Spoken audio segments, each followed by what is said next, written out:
Hi, I'm Jessica Rigby at the University of Washington, and we are here at the NCSM virtual conference to present our topic of leading towards anti-racist, ambitious mathematics instruction. I'm going to let my co-presenters also introduce themselves, and then we'll jump in. Stephanie? Hi, everybody. My name is Stephanie Forman, and I'm Jessica's colleague at the University of Washington. Tamasha? Hi, my name is Tamasha Emedi. I'm the assistant principal at Hazel Valley Elementary, and my principal, Casey Janot, is here too, and she will be able to pop in when she's done serving some students. Yeah, this is definitely a school day, and we're making it happen. So I'm going to move to the first slide. And this is to present why we are really focused on not just leading for ambitious mathematics, which was our focus of our research and our work with schools and school districts for a number of years, and why we've changed to really focus on anti-racist ambitious mathematics. So a couple of years ago, probably pandemic time is weird, probably 3 or 4 years ago now, I was sitting in a professional learning session for teachers that was focused on learning how to teach conceptual mathematics, a math lab, which I'm sure many of you have heard of. The school, like many in Washington state, had nearly all white teachers and leaders and served primarily minoritized children. The teachers, an instructional coach, and the principal were choosing a task to try out with a second grade classroom. And a beautifully rich task was suggested.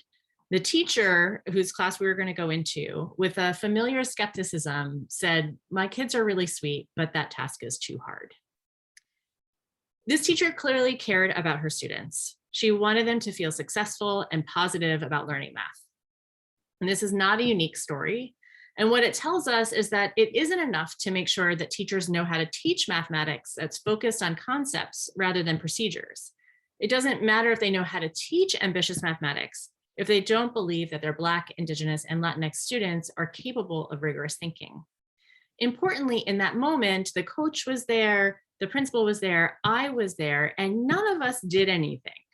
None of us made a leadership move to help this teacher make a different decision and recognize that how her implicit biases were impacting the learning opportunities that she was offering to her students. So we came out of that math lab and as researchers really had an aha moment that we couldn't continue just to focus on ambitious mathematics, that we really had to think about how are we leading towards anti-racist ambitious mathematics. So broadly speaking, how we talk about anti-racist mathematics leadership is around transforming racialized beliefs about what counts as mathematics and who can do mathematics. So it's not just about who can do it, which that previous story was about, right? Believing that her Black, Indigenous, and Latinx students could do it, but it's also about what counts as mathematics. We're going to get into more detail about this as we go. Wrong. So I'm going to pass it over to my colleague Stephanie, who's going to talk about what does anti-racist mathematics teaching and learning look like and how we got there. So as we started this project of trying to think about what it means to lead for anti-racist mathematics, we have to start with what we already know about what it means to foster communities that are about anti-racist mathematics teaching and learning. So there's a rich set of literature that helps us understand what does that look like in classrooms when teachers are really attending to both high quality ambitious mathematics and infusing an anti-racist practice within that. So a couple of main ideas that we're really focused on are this idea that teachers are connecting to students and families' funds of knowledge. So they're thinking about who the students are in the classroom and connecting that with their instruction. They're thinking about students' positive mathematics identities and how those intersect with their racial identities so that they can really foster a mathematics identity that takes into account the whole student and their cultural background. And we're also thinking about how educators really need to know their students as people and thinkers in their own cultural context in order to do those things. And then the mathematics that they put in front of their students, the tasks and the discussions that they lead, should be bringing critical perspective to those students and helping those students engage as thinkers and doers in a wider world. So these are the practices that we think teachers are doing, but how do we lead for those? That's the question that really drives our work now. And so as we're working with our partners in the district and in schools and talking with other scholars, we started to observe and think about what it takes for leaders, whether that's teacher leaders, coaches, principals, families that are part of the process. What does it require to really start to shift how students are experiencing mathematics in classrooms? So we've divided up the sort of moves that we see teachers making into a framework to help us think about it. And we've put them into categories, but of course, these are overlapping practices. They don't happen every time in every situation, but leaders draw on kind of a holistic practice.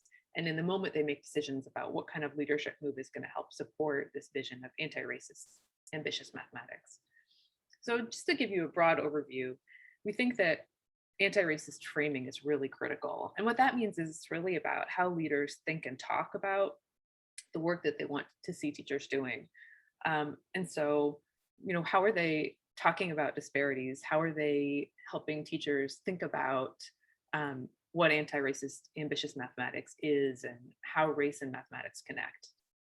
So once they have a practice around talking about anti-racist mathematics, there's also this work about what are they doing. So we've put that under building capacity. What that really means is how are they supporting teacher development to achieve this vision? How are they helping teachers think about their own capacity to engage families and communities and their own personal learning? And then how do they think about measuring that? What's the evidence that they're using to think about their transformational processes and to make decisions about how to act in the future?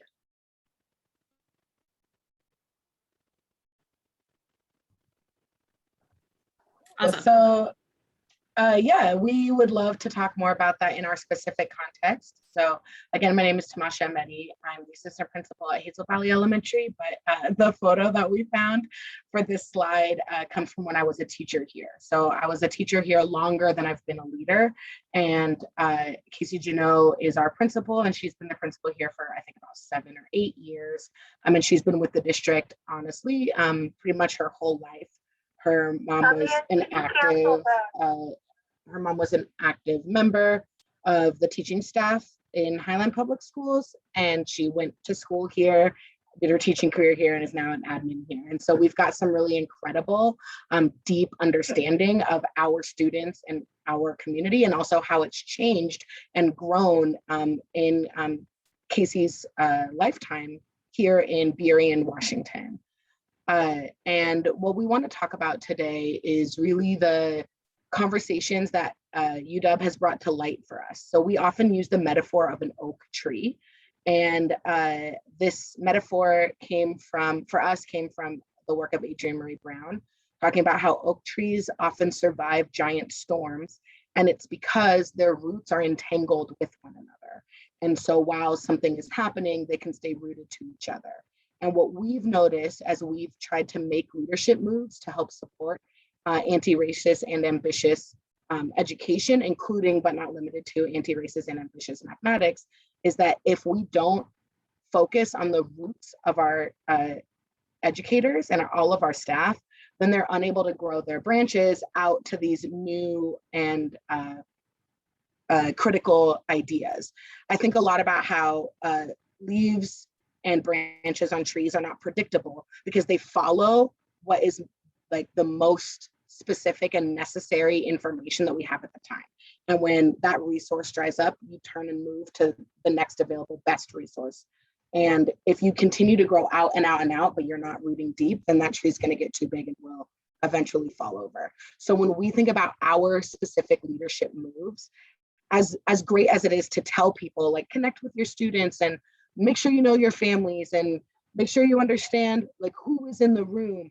If we're not also building their roots, then those practices are not going to come to fruition. And what we're hoping for, the student results of pride and joy in school, will also not come to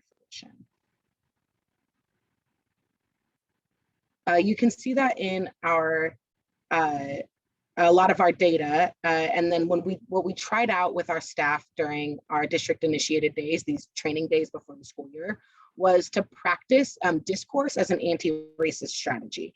This came from data that we pulled that showed that Black girls were not feeling like their voices mattered at our school, in contrast to students whose home language is Spanish, which is a group that we had really focused on the year previous. Those students, we had a huge increase of knowing that their voices mattered. And we, of course, as true as many schools, don't have a lot of data on their academic success last year, because last year was what it was, but we're excited to see what data comes out of that, those facts that we know about the kids. And so we're shifting to discourse to make sure that everybody's voice is heard, specifically thinking about Black students. We're also specifically thinking about students with IEPs. When we had this conversation with our staff, we asked them, how does race shape classroom discourse? And how does race figure into your ideal classroom? And something we noticed in many of the groups of educators we had is that even with that explicit question, and even though we've done years of work of race and identity education, our staff was pivoting away from race to talk about access to IEPs, to talk about class, which is a common pivot in our world.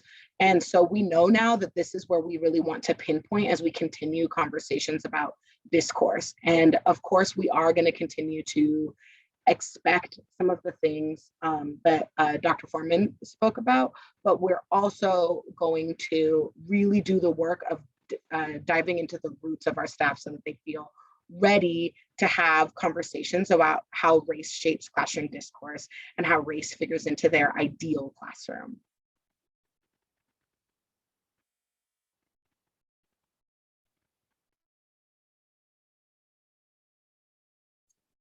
Okay, so what we wanted to do is have a conversation with Tamasha and Casey when she is able to come back, hopefully, or we'll just have this beautiful picture of her office around the 3 dimensions and how those 3 dimensions, if we're trying to characterize Tamasha and Casey's leadership and narrate it, right? So it's not just this like nebulous practices that they do and maybe they work and maybe they don't, but really help identify and talk about and figure out which is working and why, and how do they want to change their practice as they go forward. So we work in inquiry cycles together around this. And so we're just going to kind of narrate kind of one of those conversations that we have much more naturally during our regular meetings. We're just going to kind of have one of those here being recorded for you all. So I'm going to start off with the framing, and I might go back to this slide because you started off this professional learning session with your teachers, asking them to specifically talk about race, right, and their classrooms and their classroom discourse. So you framed it, right, as like, we are talking about race right now, and they didn't take it up. So what do you make of that? Well, what's interesting is like, I think some people did, but the overwhelming majority did not. And one thing, I had a small group that included some self-contained special education teachers that teach in the dual language model. So they teach all day in Spanish and have a partner teacher that teaches all day in English, and they trade classes. And then I also had teachers that are in a more common traditional classroom where they teach in English all day with the same group. And what came up for a lot of them when they were speaking with me is they were like, I didn't even consider race, because the question to them was, draw your ideal classroom, or describe your ideal classroom. And they were like, in that conversation, I didn't even think of race. And most folks weren't doing that as a wall, but they were doing it as a realization for themselves. So this was news to them too. They thought, we have done so much race and making it a critical piece of how we communicate about learning, but and that's all been largely theoretical. But once we were really talking about, like, in the classroom with students, teachers were noticing on their own, specifically classroom teachers were noticing on their own, that they were not moving that conversation from theoretical to practice. Mhm. Stephanie, did you have a question about?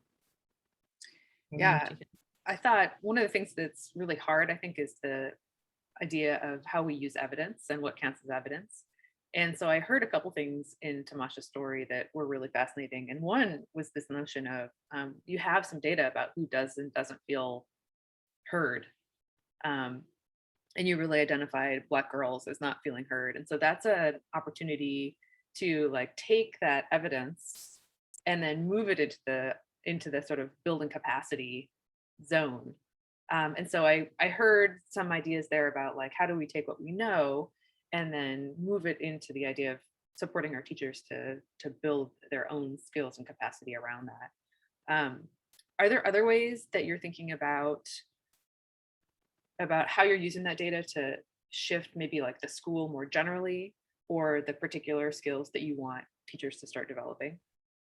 Yeah, I think it's really interesting. I feel like the conversations that we've had the opportunity to have with University of Washington have led me to understand that like telling a teacher to do a thing is not a leadership move, right? Like a fortune cookie can do that. And so when we're really thinking about like, if we're saying, and our staff does collectively agree that it is not okay that Black girls do not feel heard at our school. So that's something we've done that work already. That was a lot of previous work to do. And now that we're here, where everyone agrees, Black girls should feel like their voices matter at this school, the what next question becomes very nebulous, right? Because a lot of the books that we have about methodologies for teaching and even methodologies for creating spaces are race blind or color blind.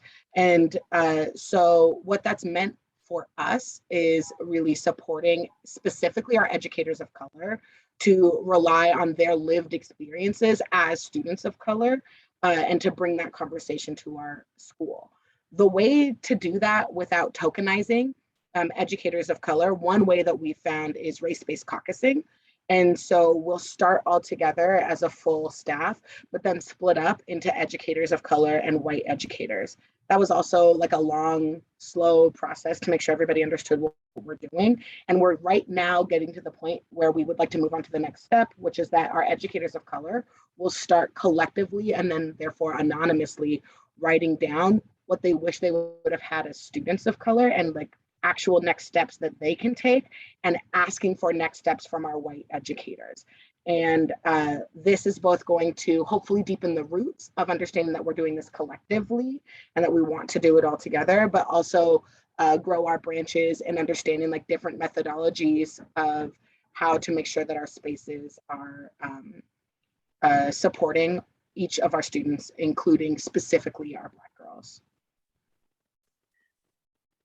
I just want to I think that really connects to in terms of like what is an anti-racist mathematics teaching and learning practice around their positive mathematics and racial identities, right? That we know that students have mathematical identities and we know that those mathematical identities are racialized.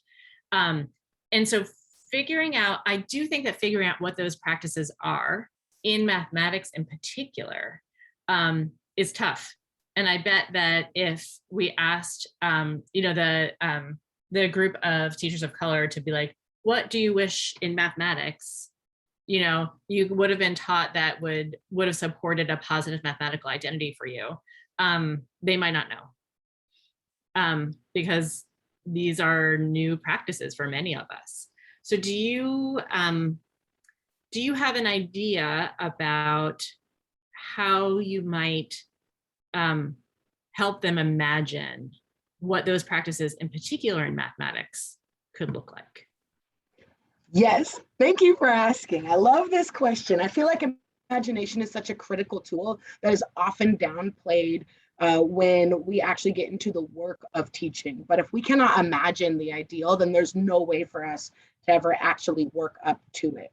And so we have strategies in our pockets that have worked before and potentially could work again, like finding videos of classrooms that feel really good and showing those to staff. But what will often happen with strategies like that is staff will be like, well, that's cool for that, but that's not what's happening here, right? And so then it becomes the really complex conversation around like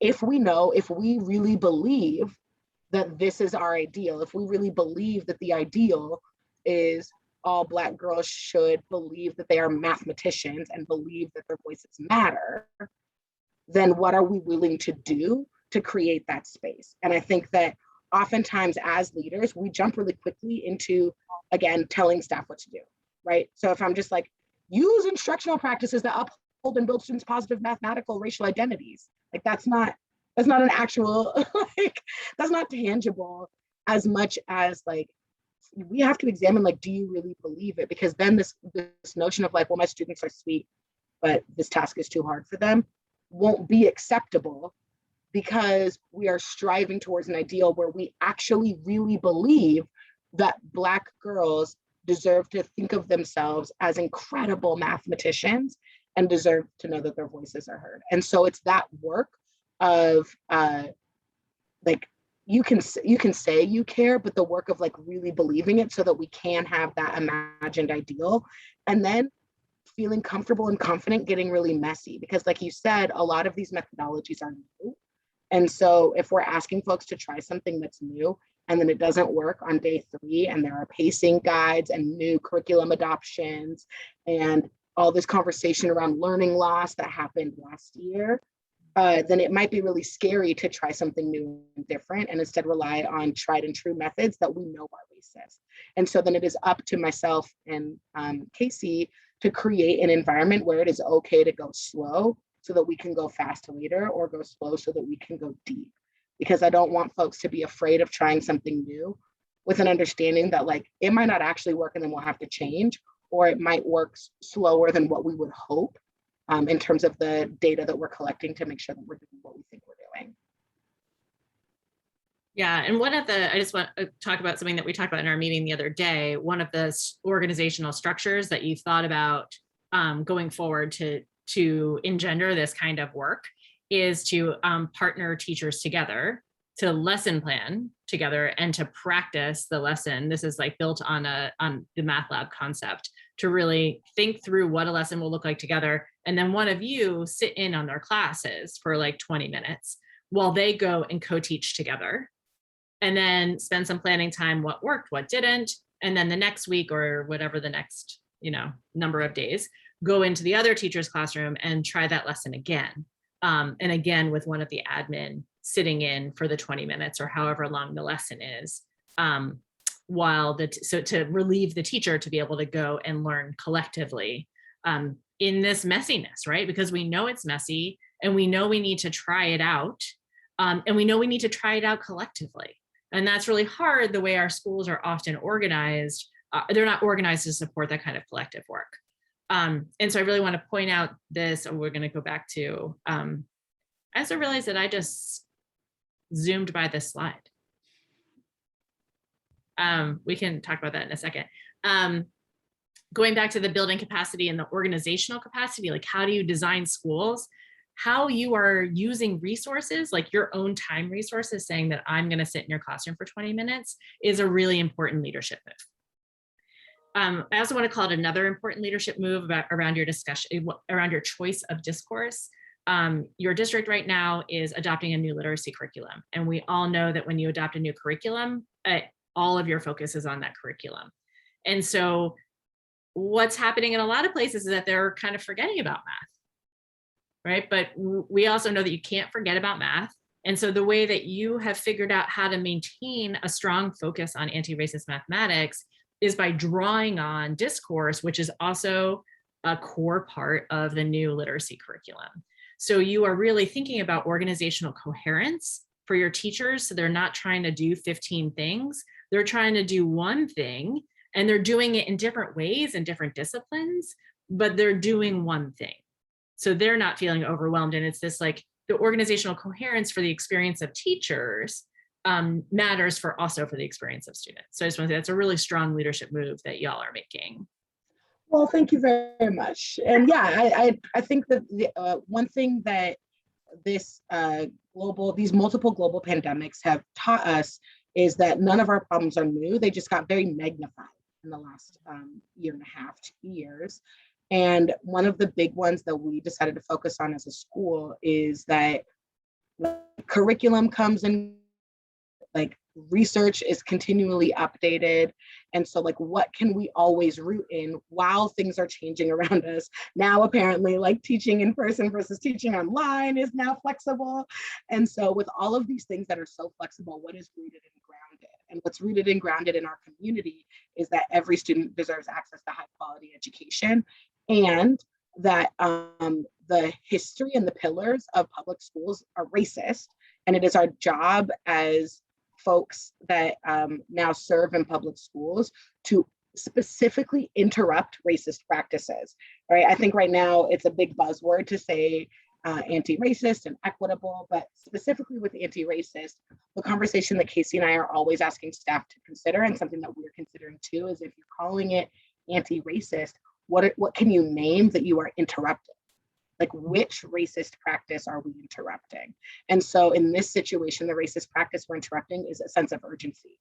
Oftentimes, white supremacist culture has a belief that everything needs to be urgent, needs to be fixed right now. And what that leads to is non-completed ideas. And so what we want to make sure we're rooted in is our anti-racism, and that each student has access to high quality, ambitious mathematics and all other subjects. And so then instead of adopting a new literacy curriculum being overwhelming, adopting a new literacy curriculum can be supporting that.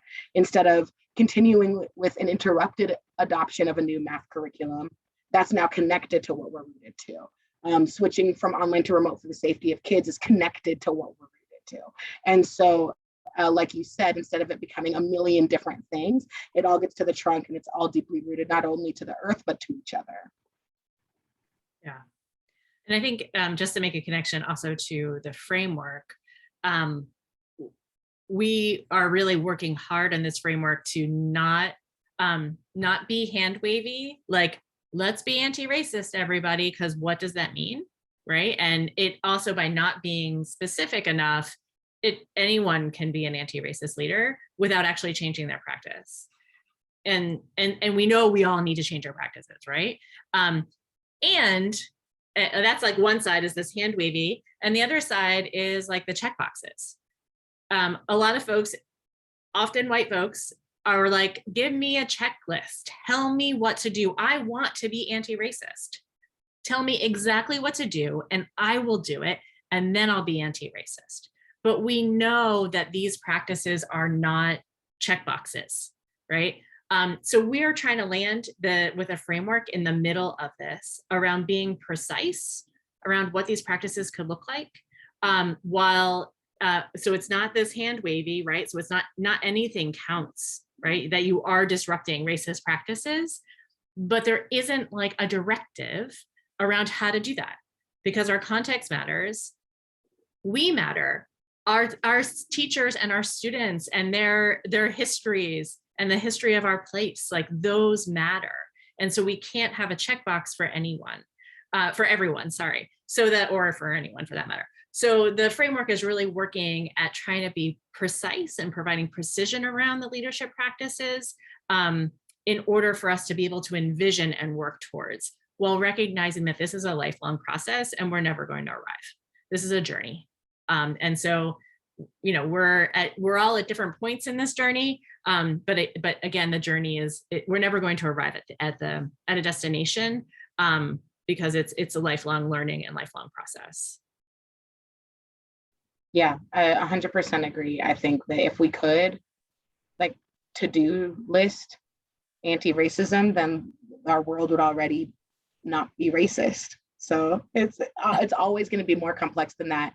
And finding that tricky balance between keeping it open enough to be responsive and keeping it tight enough so we can't just say like, oh, I woke up this morning, so therefore I am anti-racist, is critical. And I'm really grateful for any sort of specificities that we can gain from scholars. I was also talking with another one of our colleagues about how nice it is to work directly with researchers as practitioners, because there's something really beautiful about researchers being able to stay in the theory and in the theoretical for a long time and give a lot of thought to it. And in this like very real life example, you know, my partner, the principal of the school, like can't be here because right now her job is to serve a student that needs her support.